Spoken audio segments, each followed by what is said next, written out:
Mark chapter 3.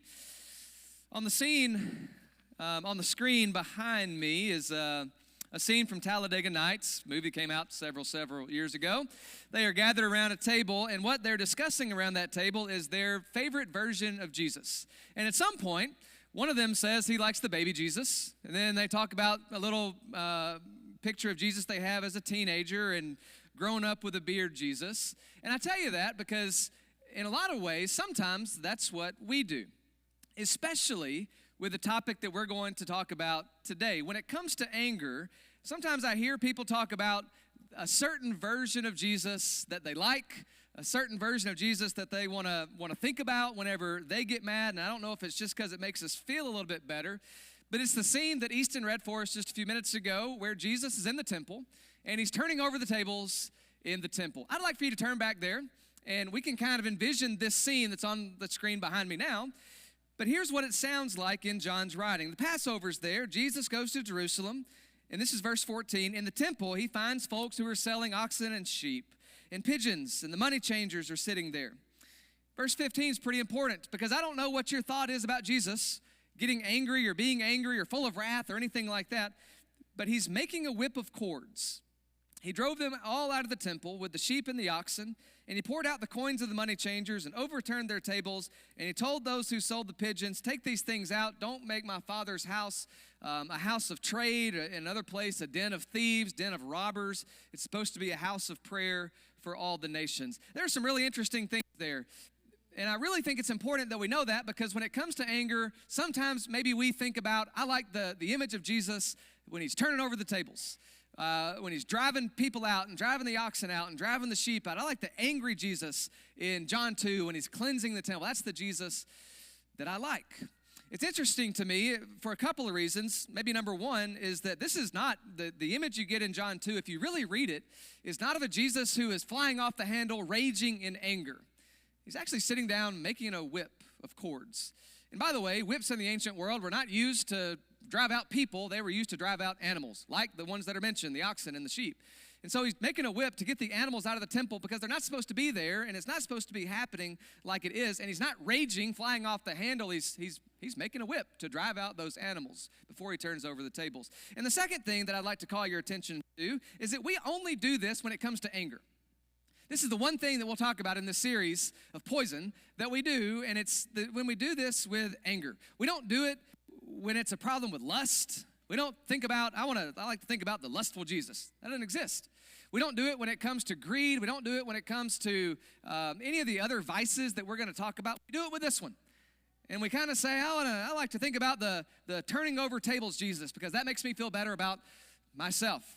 Well, in my opinion, we probably ought to think about that a little bit more before we take comfort in knowing that we're like Jesus whenever we rage and fly off the handle and get angry because he turned over those tables in the temple. Maybe it's not exactly like we thought it was. And so I want to begin here. This idea of anger or wrath, is it always evil? Or is it just a normal emotion that humans like you and me deal with at times? Let me tell you why we're talking about this. We're in about the third or fourth part of a series that I've called Poison because these are things that infect our lives a lot of times without us even realizing it. I could have an anger problem and not even know about it because I grew up with parents who had an anger problem, or I've always had this problem and it's just who I am. I speak my mind and I say it like it is and I don't pull any punches, or however we make ourselves feel better about ourselves. Maybe I got a problem here and I don't even know it, and it's like poison. It infects me before I realize that it's a problem, and I either become inoculated or immune to it and I don't realize it anymore, or it's so ingrained that it's done so much damage and destruction in my life that sometimes those things can maybe become irreparable. And so we're talking about these things, and anger and wrath have to be something that we talk about. There are two options that we can talk about when it comes to thinking about anger and thinking about wrath. Option number one is that anger is always wrong. It's always evil. It's always something to be avoided. And there's a list of scripture on the board. Some of these just mention anger, wrath, things like that in passing, like Galatians 5:20. Galatians 5, this passage is part of the works of the flesh, and included in Paul's list of sins are bitterness and anger and rage and wrath. There are similar lists in Paul's various letters in the New Testament. We don't have to trace all those around. just probably enough to know right now that Paul often includes anger, bitterness, wrath, and rage in his lists of vices or sins that are to be avoided. Other Bible writers, Jesus himself, may give us an eye into why that's the case for Paul, such as James 1, verse 20, where James pretty clearly says that our human anger does not produce the righteousness of God. Well, why not? Our human anger does not produce the righteousness of God. Well, now I got a problem. If I believe that Jesus was angry in John 2 or in other places, and I believe that I can do that and I can act like I want to act because maybe I think about this example I have in my mind of Jesus, I've got to deal with James 1. The anger of persons like me does not lead to and produce the righteousness of God. Here's what Jesus says in Matthew 5, verse 22. It's part of the Sermon on the Mount. It's where he's saying, hey, you've heard it said in some other ways this. I'm telling you that there's a better way to live than what you've heard about all your life. And he says, if you are angry at your brother or your sister, then you are liable or subject to the judgment. And so I'm left with a question then of, if I'm angry with folks and I'm harboring anger with folks, my brother or my sister, how does that reconcile with the desire or the command from Jesus to love my neighbor as myself? Can those two get along? Both seem to exist in our lives at times. Can they get along? I think about what Paul writes again in Ephesians chapter 4, verse 31. This is nearing the end or kind of getting to the end of the Ephesian letter where he gives practical insights about what he's been writing about and what it ought to look like in our lives. And he says in Ephesians 4, verse 31, get rid of all bitterness. I don't know about you, but in my life, all means all. Get rid of all bitterness means all bitterness, and I'm left wondering, are there exceptions to bitterness where it's okay to be bitter? Or should we follow the instruction of Paul and say, let's get rid of all of it? I don't know. Always evil. There are several scriptures to make us think in those lines. Option number 2 is maybe anger is just a normal emotion. Maybe anger is just a normal emotion that while it may not be good for us most of the time, it is just a normal human emotion, much like sadness or fear or something like that, okay? For that, I'd like for you to turn to Mark chapter 3. And while you're turning there, let me give you this common definition of anger. It's not groundbreaking or highly theological or anything like that. Anger is simply becoming upset when something is wrong. Becoming upset when something is wrong. What we're going to dive into in a minute is who decides what's right and wrong. Whose list are we going by to decide if something is right or if it is wrong? When you think about the anger of Jesus, here's my guess. My guess is that we typically, if we think about Jesus being angry at all, it's that scene I put up in slide number 2 of turning over the tables in the temple Jesus. Turn over the tables, making a whip, and driving out the animals, Jesus. That's the angry Jesus picture that we have. It's interesting to me that anger, it's not that John didn't know the word in Greek for angry. He knew it. He didn't use it. He does. Mark uses the very word for anger one time. In fact, in all the Gospels, Matthew, Mark, Luke, and John, it's only used one time to describe Jesus. There's one time that you will read about Jesus being angry, and it's in Mark chapter 3, and it begins in verse 1. And it's not the flipping over the table Jesus. It's not the making a whip of cords and driving out the animals Jesus. It's this. He entered the synagogue, and a man was there with a withered hand. And they watched Jesus to see whether he would heal him on the Sabbath, so that they may accuse him. And so what you've got is a man who's got a disabled hand, and he's there to worship God with God's people in the synagogue on a Sabbath day. It's customary. It's what they would have done. Well, the people are looking at Jesus. They've heard about him. They know what he's been doing. They know he can heal.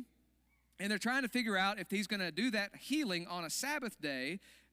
Not trying to figure out if it's the right or the wrong thing to do, if it's good or evil. That's not their question. It's so they can accuse him of doing something on the Sabbath. And he said to the man with a withered hand, come here.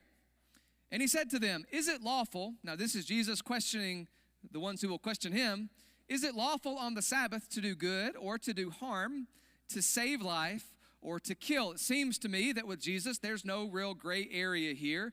Either I do good or I do evil. I can't just sit back and do nothing and wash my hands of this. I do good or I do evil, right? Is it lawful to do good or do evil? But they were silent, and he looked around at them, and this is the one time in Matthew, Mark, Luke, or John, all of them together, where Jesus is said to be angry.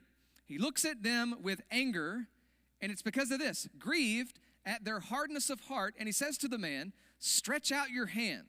And he stretched it out, and his hand was restored. And so the Pharisees go out, and they hold counsel with the Herodians against him, how to destroy Jesus. This is the one time Jesus gets angry, and here's what it is. It's not turning over tables. It's not making a whip of cords and driving out the animals. It's a man with a withered hand, and there's a bunch of folks in the room who say, you can't heal him today. It can wait. Wait till tomorrow. Wait till Sunday. Just don't do it on the Sabbath day, not here in the synagogue. And Jesus says, I can't do that. That would be doing evil. I cannot choose evil over good. And he looks at them with anger. And so here's what we figure out. From Jesus, the one time that he does get angry is that he has love as his motive. He looks at him, he loves the man, and he has justice as the objective of this anger. He's going to do what is right. He's going to do what is good. He's not going to do what leads to death, and he's not going to do what is evil. And so this kind of anger that Jesus experiences kind of shows us, I think, that whatever it is, it's not always evil. It is a normal human emotion that should flow out of love as its motive and should seek justice as its objective. That's holy anger. Now, have you ever been described as an angry person? I don't know if you have.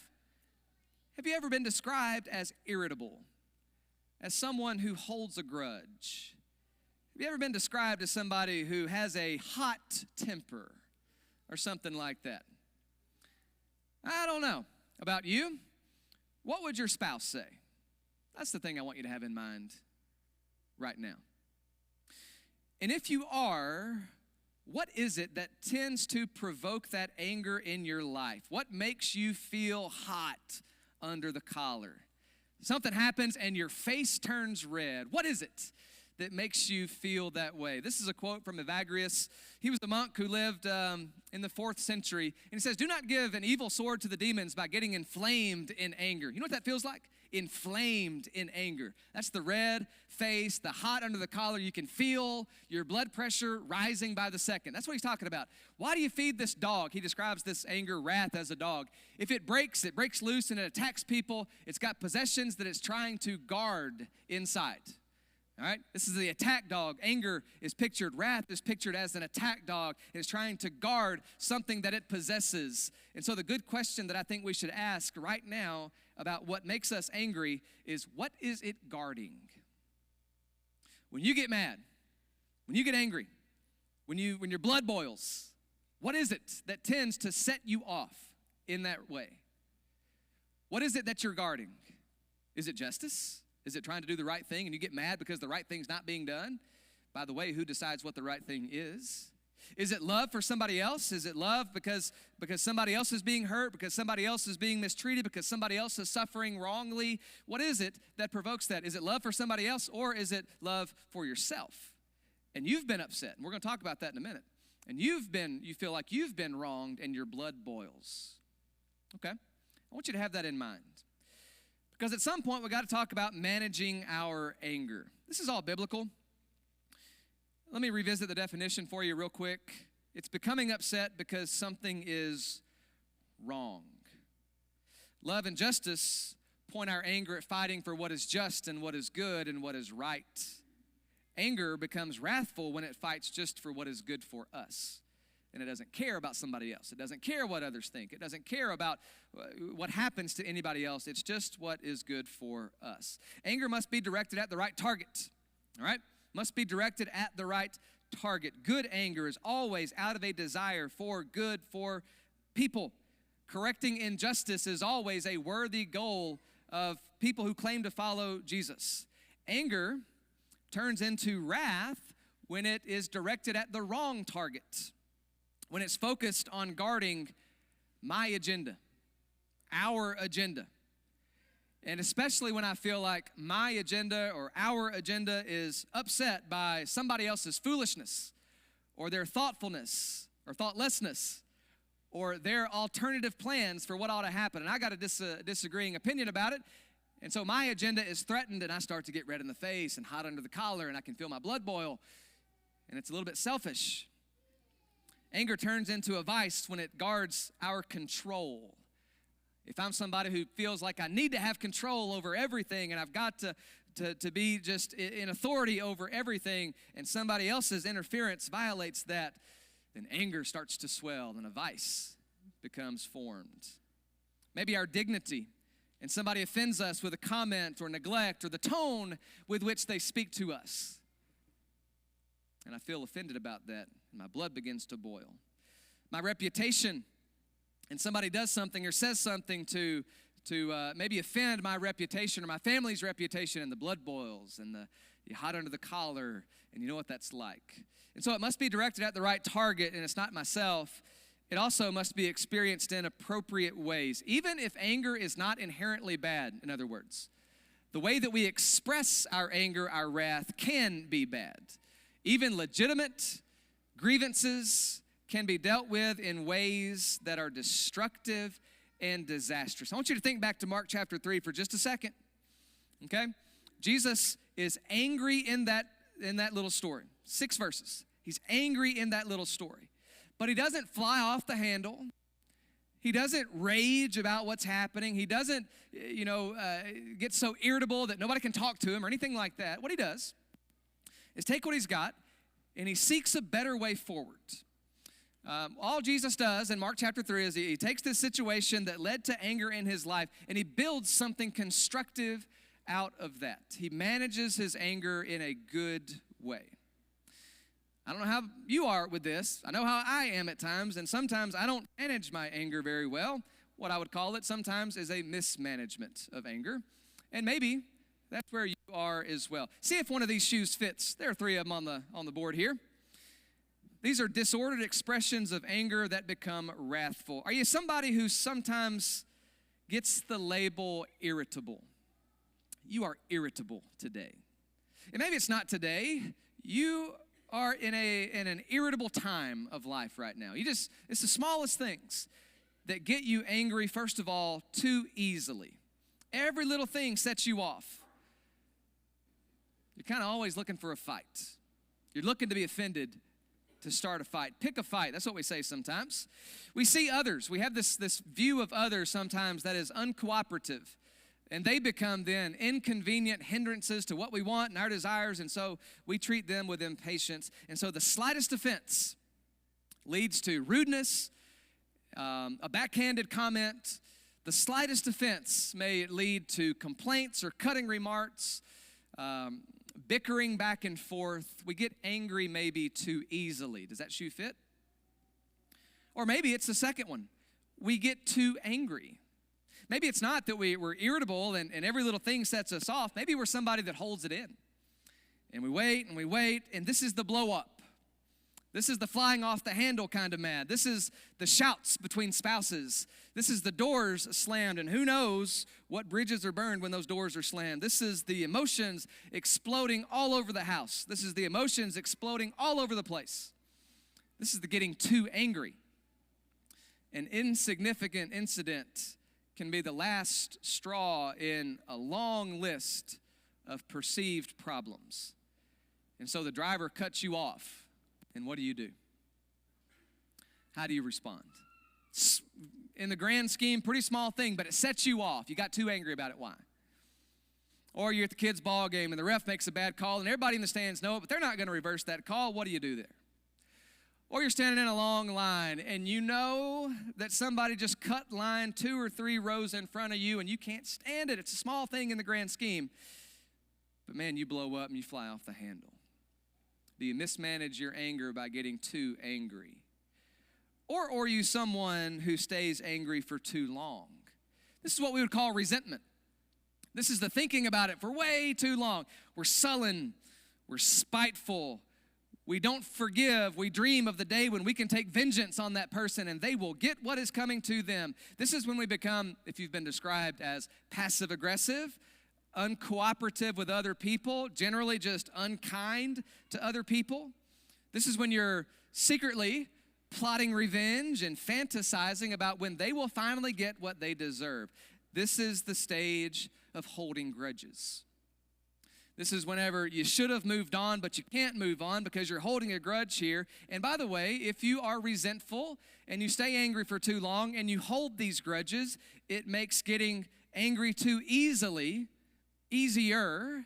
It makes getting too angry a whole lot easier because you've just been sitting back, biding your time until you had a chance to blow up.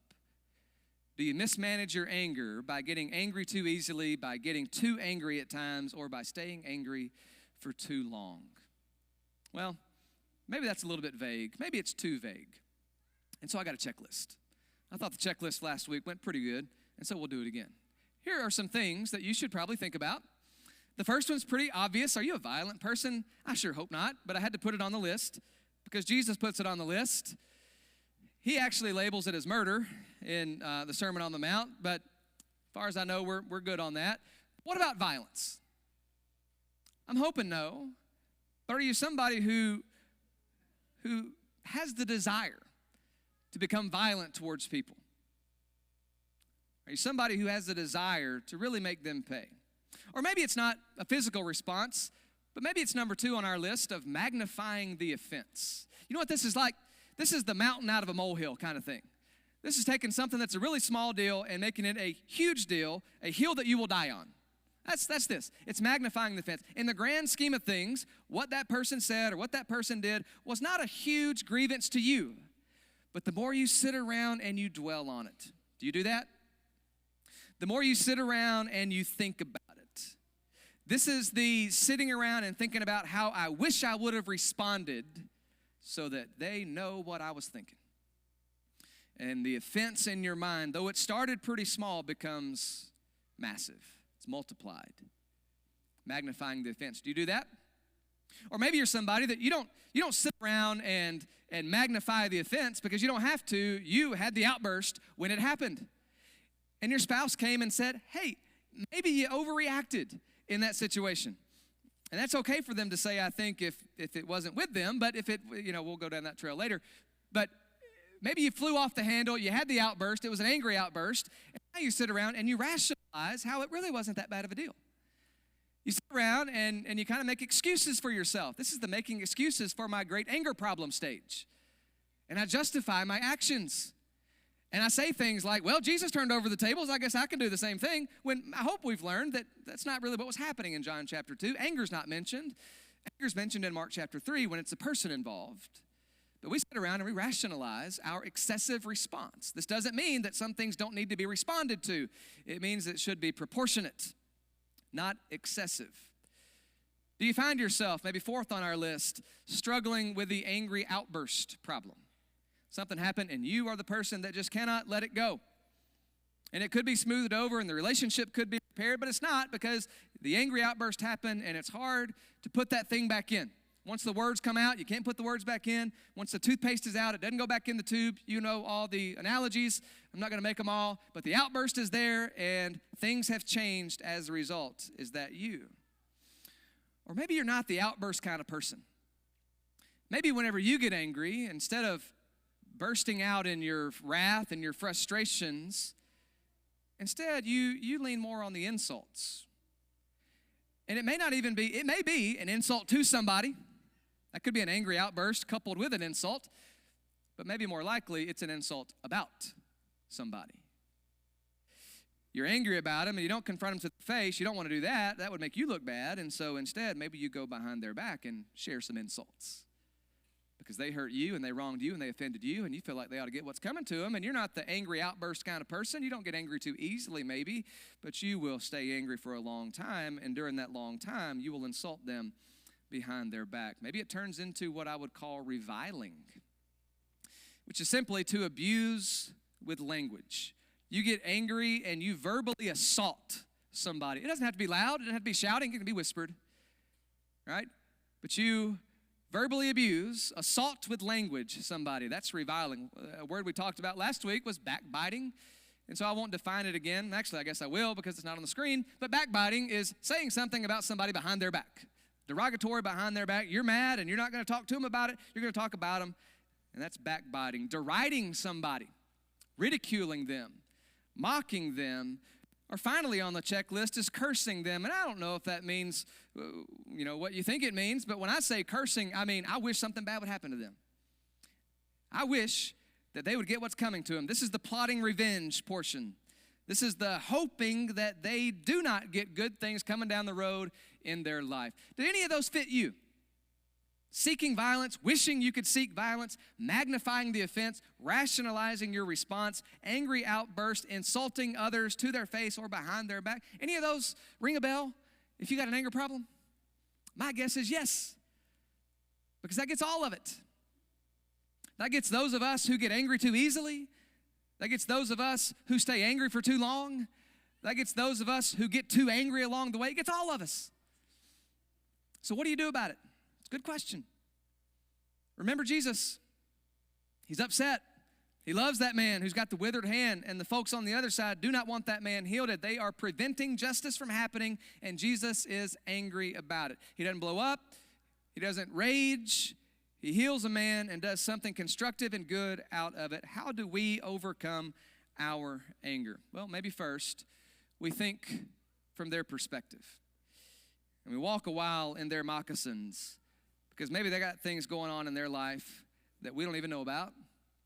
Things that made sense to them whenever they did it and whenever they said it, and we don't know why it made sense, but it made sense to them, and so maybe we think from their perspective. Have you tried praying for that person?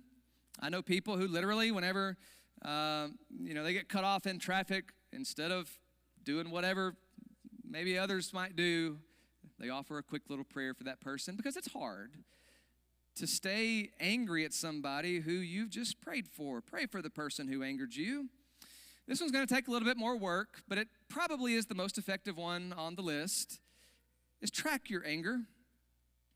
And I mean like literally track your anger. You probably have a device in your pocket right now that will allow you to do this without any real work on your part. You got a notes app or something like that, and so you track your anger. You write down when you get angry, what was the subject of my anger? Why was I frustrated with this? What intensity level was it on a scale of 1 to 10? How angry did I get? Can I write a little explanation about why this was such an angering event for me? And so I track those things, and about a week later, I'll evaluate, and I'll see, was it really a big deal? It was a big deal in the moment. I know that. I know it was. I was intensely angry because of this, and here's why I thought it was okay. But a week later, was it really a big deal? Was my anger righteous or just? Was it proportionate? Was it good? Was it out of love of others or just a simple love for myself? And the fourth one that I would recommend, and this is the one that people always say, this is so dumb, but I don't think it is, so I'm going to recommend it to you, is to intentionally put yourself in anger-inducing situations. Intentionally decide that you're going to expose yourself to things that frustrate you. And you'll notice your heart rate still climbs. You still get a little angry when you're in the longest line at Walmart or you drive in the slow lane for a little while. I get it. But you learn how to deal with your anger. And you learn how to deal with those emotions. And you learn how to deal with things in life that don't go the way that you want them to go. And the next time it happens on a bigger scale, you are more equipped to do that. I want to go back to the one time that Jesus got angry in Mark chapter 3. And the anger of Jesus was triggered there, not because he was offended, not because somebody said something about him. The anger of Jesus in Mark 3 was simply because people were not loving their neighbor. They were not seeking what is right. They were not seeking justice. And Jesus is all about love, and he is all about making things right, which may this morning lead us to what he would want from us. Now, each one of these sermons in this series is about a specific sin. It's about a specific vice or problem that we have that could be a part of our lives without us even knowing it. And there's a chance you came in here this morning, happy-go-lucky. You didn't even know you had an anger problem, but 25 minutes in, you figure out, maybe I do have an anger problem. And so what would be making the right thing, or what would be making things right in your case? Let me ask it that way. What would be the best thing you could do in your case to make that situation right? That would be seeking justice out of love for the people around you so that you don't become this angry, wrathful, vile person that nobody wants to be around. How could you make things right if it's anger? there's a larger chance, I think, that there are other things happening in life that may not be anger problems for you. There could be some other problem. And the situation is the same. Jesus comes out of great love for the world. For God so loved the world that he gave us Jesus. That's John 3:16. For God so loved the world that he gave us Jesus so that he could come and make things right. So that we could learn how to make things right through his example. And whether that is a lust problem or an anger problem or a pride problem or an arrogance problem or a gossip problem, or you keep going down the list of all the problems that could pollute our lives, what the Lord cares about, it seems to me from the Gospels, what he cares about is us making those wrong things right in our lives, in correcting our flaws, in seeking good over evil, in seeking out things that promote life, not death. And for some, that may be managing our anger better if we've been mismanaging it. For some of us, it may be something totally different. For some of us, it may be that we begin today a journey with Jesus in overcoming these flaws in our lives. He promises the abundant life. He reminds us that the thief, the adversary, comes to steal, kill, and destroy, and anger is one of the chief ways that he does that. But Jesus comes so that we may have life and have it to the full, have it more abundantly, and that means we start managing our anger better. It means we start managing whatever vice we have better than we are right now. And that may begin with us becoming Christians, followers of Jesus, who are committing this day to live our lives in the model that Jesus gave us, which includes a model for handling our anger in Mark chapter 3. And so maybe you're here today, you're ready to become a Christian, you know that you want to live this kind of life where there's hope and there's purpose and there's meaning and there's a better way to go through life than what you've been doing. And so maybe today you're ready to be baptized into Christ, your sins are washed away, you start putting off all the old, angry, wrathful, resentful, bitter things, and you start putting on the better, love for your neighbor, love for others, trying to seek the right thing, trying to do the right thing, trying to get our lives together in Christ. Maybe you're ready for that, and you turn away from a life of the vices, and you turn toward a life of virtue. That's repentance. Maybe you're here today, you've got other problems going on, and we hadn't addressed them yet. Maybe we will, maybe we won't, but you know what they are. And you want to make some kind of decision this morning to get life back where it needs to be, or get life where it needs to be. Maybe it's a private thing between you and God, or between you and those that you've been angry at, wrathful at, and have flown off the handle at. It's a private thing, or as far as it reaches, let's deal with it. Maybe you would like for us as your brothers and sisters in Christ to love you by praying for you, encouraging you, and lifting you up to the Father's throne for help in whatever area it may be. And so this morning,